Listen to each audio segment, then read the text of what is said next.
मांसाहार करणाऱ्याचा मी विरोधही करत नाही. माझ्या शेजारी कोणी मांसाहार करत असेल तर ही ज्याची त्याची व्यक्तिगत बाब आहे. ओके. मी माझे विचार दुसऱ्यावर का लादावेत. मला वाटलं मी मांसाहार बंद केला. मी आता पूर्ण शुद्ध शाकाहारी आहे. पण शाकाहारी व्हायचा निर्णय काय घेतला? तरुणपणामध्ये काही चुका घडत असतात, त्यातली एक कदाचित चूक असेल. पण मनानच वाटलं, कारण मी मुळात संवेदनशील माणूस आहे.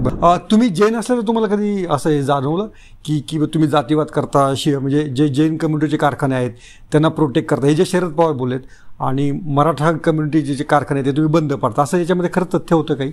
असं काही नाही आहे. पण जैन कम्युनिटी कारखाने आहेत म्हणजे कोण आहे? म्हणजे सारे पाटील आहेत ना. सारे पाटील ते लिंगायत समाज. ओके. खरं जातीवाद करू नये, परंतु आता आपण बोलतो, परंतु एक दोन जैन समाजाचे चेअरमन होते. बरं. म्हणजे आम्ही कोल्हापूर जिल्ह्यातले कारखाने बंद पडताना सगळेच बंद पाडायचं. बरोबर. तसा तुम्ही तुमच्या बाजूने भेदभाव कधी केला नाही. तसं केलं असतं तर मी इथं आलोच नसतो. ओके. अच्छा. पण जेव्हा जैन कम्युनिटीचा एक लीडर बनतो, हे बनतो, तर तेव्हा जातीवाचक म्हणून तुमच्याकडे बाकीचे नेते तसा तो विखार हे करायचा प्रयत्न करतात का? आमच्या कोल्हापूर जिल्ह्यात मला तसं काही फारसा कधी अनुभव आलेला नाही. कारण एकतर शाहू महाराजांच्या विचाराचा मोठा पगडा कोल्हापूर जिल्ह्याला असल्यामुळे बरं तसा काही कधी आम्हाला तसा अनुभव.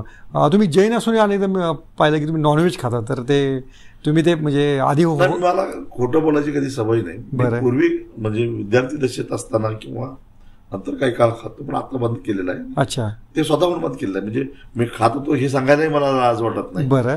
आणि मांसाहार करणाऱ्याचा मी विरोधही करत नाही. माझ्या शेजारी कोणी मांसाहार करत असेल तर ही ज्याची त्याची व्यक्तिगत बाब आहे. ओके. मी माझे विचार दुसऱ्यावर का लादावेत. मला वाटलं मी मांसाहार बंद केला. मी आता पूर्ण शुद्ध शाकाहारी आहे. याचा अर्थ दुसऱ्यानं तसं शाकाहारी व्हायचा निर्णय काय घेतला?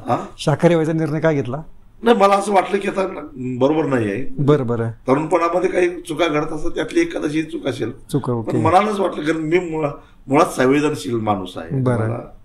म्हणजे ह्या सगळ्या गोष्टीचं म्हणजे बरोबर वाटत. मी रस्त्यावर एखादा अपघात झाला आणि त्या रक्त सांडलेलं दिसलं तर अख्खा दिवस माझा वाईट जातो. म्हणजे फार अस्वस्थ होऊन जातो.